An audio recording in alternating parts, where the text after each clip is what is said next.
Alright, to sort this out, we'll just make sure that we look back into our code and see if we've missed anything. As you can see, we've missed the closing tag of this div, and if we refresh again, we should have our div working out for us perfectly. And right now, as you can see, the sign up is working perfectly. Okay, and the next thing we're going to do is to make sure that we look into this field should reflect too in the edit profile. So when they want to update their profile, they should be able to update the list of skills. So all we're gonna do is I think probably this should just be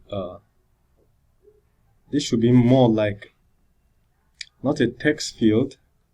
Maybe when they want to update the field, I don't know, but this shouldn't be a text field. This should be a text area. So if we go back to the user's profile, remember that this I was working on the sign up. So if we go back to the user profile on a date towards the bottom, just before the button, we can just say we'll have to change this to a text area, so that the user can add so many skills. Text area, the user can just add so many skills, and then we can just copy everything inside here and put there, except the type, of course. So we just put there and give the text area a certain height. So to give it a certain height, we can just say number of rows and just say equal to 3. I think 3 should do, and then we will remove this. So this pretty much sorts our issue. And okay, so the next now that most things in life has been sorted out for us, what we're going to do is to make sure that what we're trying to achieve is this user fills this form, and when they hit on the submit or sign up button, what will happen is that we'll take each of this skill, for instance PHP, and we will go to the database in the skills table and add it, create it for the person, then insert their username there.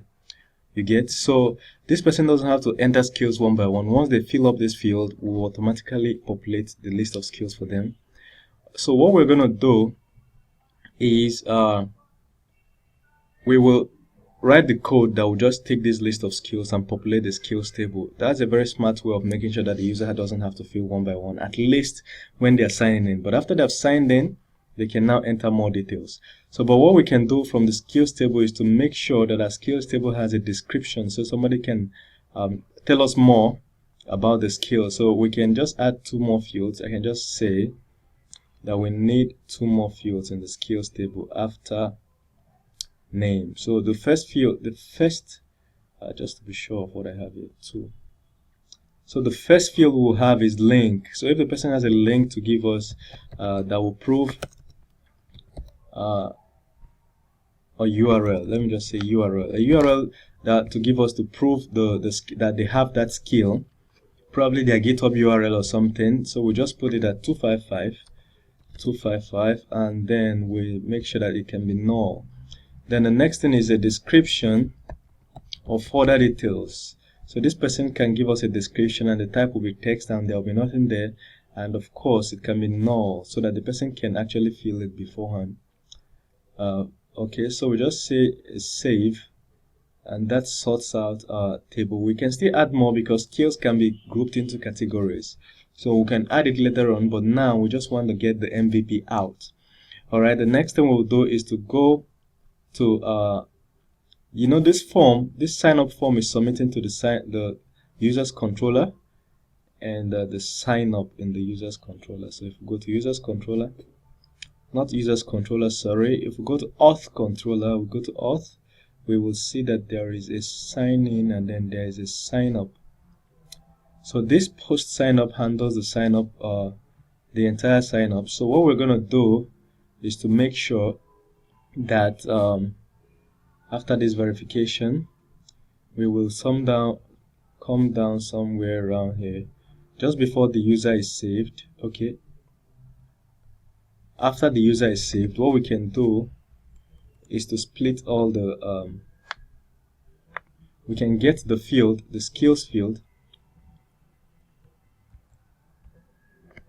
We can explode it,